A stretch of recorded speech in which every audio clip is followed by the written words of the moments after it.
దేశ చరిత్రలో దళితులకు అత్యంత ద్రోహం చేసిన వ్యక్తి మాజీ ముఖ్యమంత్రి వైఎస్ జగన్మోహన్ రెడ్డి అని మాజీ ఎంపీ కాంగ్రెస్ పార్టీ నాయకులు జీవి హర్షకుమార్ విమర్శించారు. రాజీవ్ గాంధీ కాలేజీలో జరిగిన మీడియా సమావేశంలో ఆయన మాట్లాడారు. వైఎస్ఆర్ కాంగ్రెస్ పార్టీకి దళితులు ఇప్పటికీ గుర్తొచ్చారని చాలా సంతోషంగా ఉందని అన్నారు.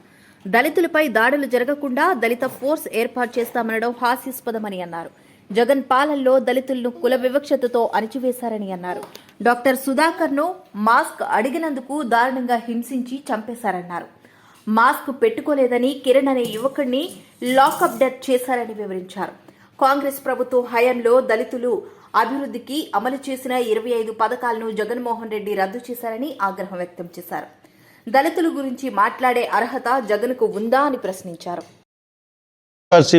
వైఎస్ఆర్సీపీ పార్టీకి దళితులు గుర్తుకొచ్చారు. చాలా సంతోషం. దళిత ఫోర్స్ పెడతారట గ్రామాల్లో.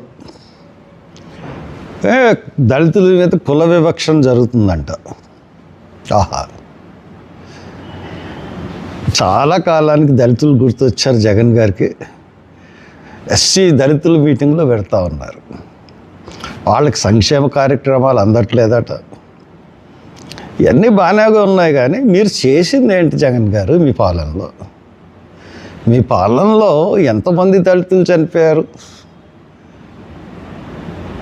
డాక్టర్ సుధాకర్ మాస్క్ అడిగాడని చెప్పి అతన్ని క్రూరంగా హింసించి మీ పాలనలో చంపేశారు.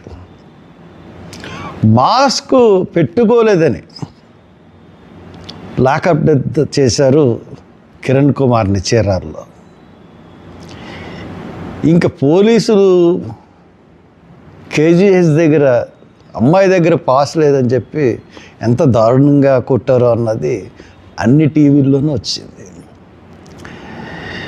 అబ్దుల్ సత్తార్ని సిఐ హింసించి ఆత్మహత్యలు చేసుకునేలాగా చేస్తే, నువ్వు చచ్చిపోయినా నీ కుటుంబాన్ని వదిలిపెట్టను అన్నమాట